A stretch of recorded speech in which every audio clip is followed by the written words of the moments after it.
Секој ден имаме новозаразени по 300 жители од државава. Тоа значи дека вирусот се уште постои и ја чека намалената можност да се развива. А потоа, при почетокот на развивање, ни одзема недела до две за да може да стопираме нешто. Уште од самиот почеток, кога ја доби функцијата, посакувам да дојде денот кога нема да има рестриктивни мерки. За жал, се уште имаме рестриктивни мерки, истакна денеска министерот за здравство Беким Сали во врска со тоа дали е поволна епидемиолошката состојба во земјава. За жал, се уште сме на тие мерки. Гледате, при секоја седница на Комисијата за заразни болести ние нешто олеснуваме, меѓутоа не можеме се одеднаш да олесниме. Што би било следно олеснување? Тоа ќе одлучи Комисијата за заразни болести. Таму има дебата, искрено јас дадов еден предлог кај нив, еве јавно ќе го кажам.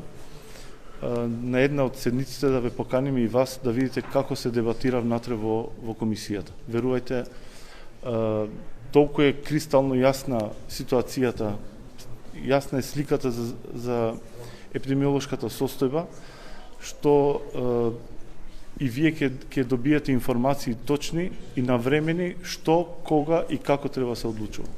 Тој посочува дека на секоја седница на Комисијата за заразни болести олеснуваат по некоја мерка, но како што рече, не можат се одеднаш да олеснат.